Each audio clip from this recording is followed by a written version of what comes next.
Ang gagawin ko ngayon ay paano pahinain ang palo ng pointer sa analog multitester. Gamit lang tayo ng electrolytic capacitor na kasulat sa papel, subukan natin ikabit isa-isa para malaman natin kung alin ang pinaka-accurate sa kanila.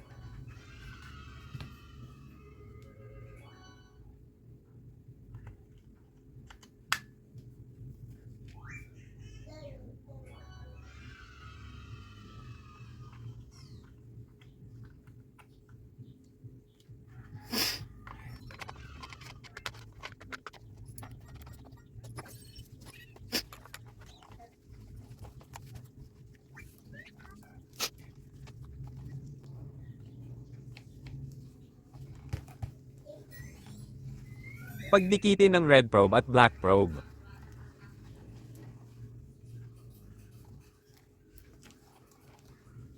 Napansin nyo ba ang lakas ng palo ng pointer? Ito ay kulang sa disenyo, dahil ito'y mumurahin lang na analog tester. Ang moving coil ay napakaliit lang ang dumaan na kuryente, usually in the range to a few microamps to a few milliamps at full-scale deflection, depending on the meter's design. Paano ba pahinain ng palo ng pointer? Panoorin nyo hanggang matapos, ito ay para lang sa mga hindi pa nakakaalam.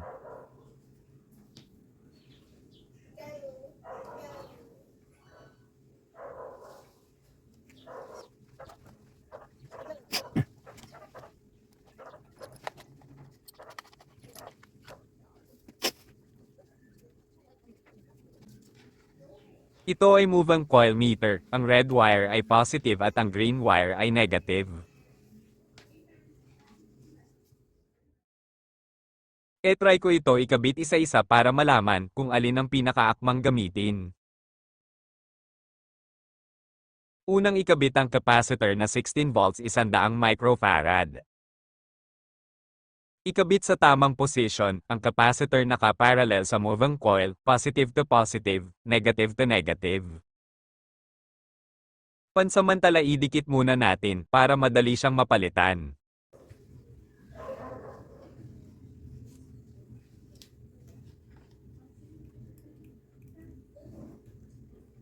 Idiin ng maayos para gumana.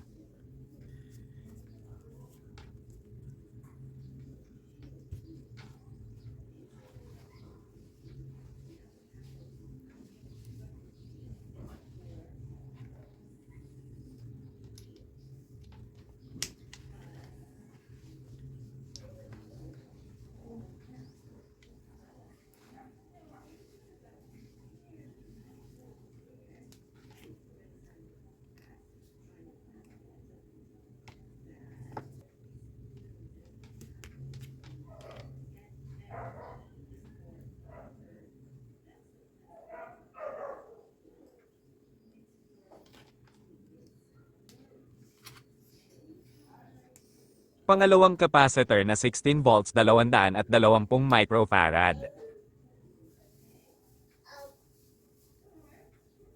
Same procedure, idiin lang ng mabuti para gumana.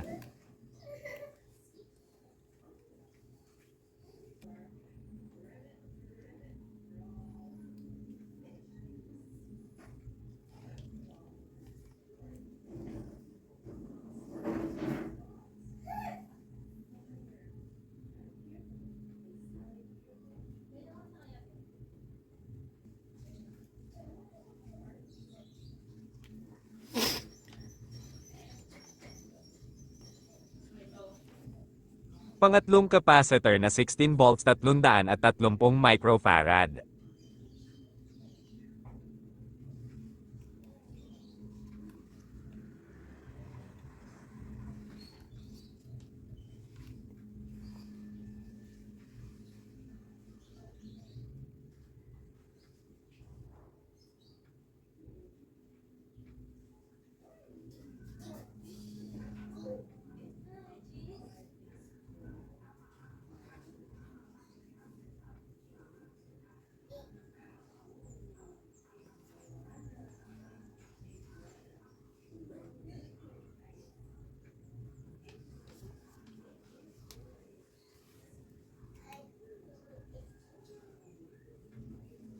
Pang-apat na capacitor 16 volts 470 microfarad.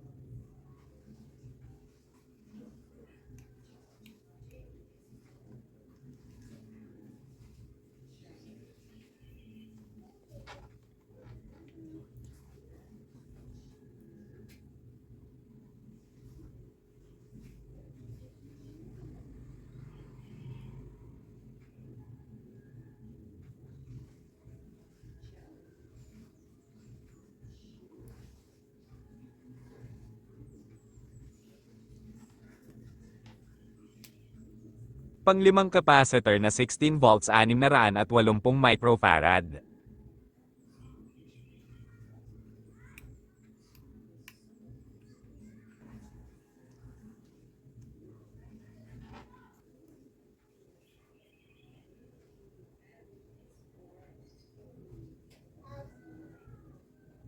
Medyo mabagal, maaring hindi ito angkop sa mabilisang pagsusukat at maaari rin itong makaapekto sa katumpakan ng metro.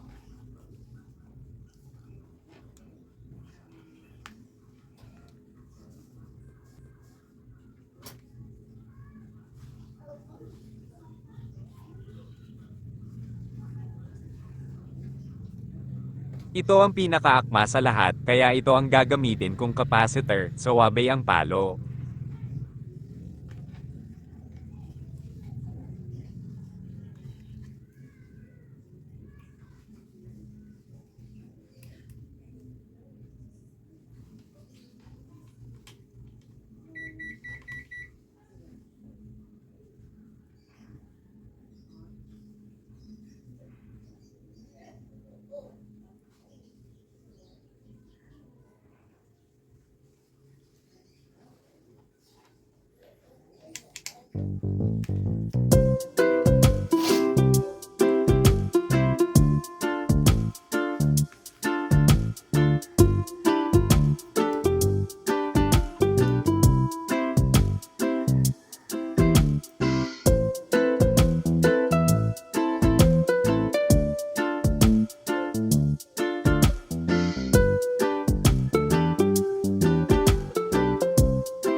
Try natin magsusukat ng resistor.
Magtapat tayo ng capacitor.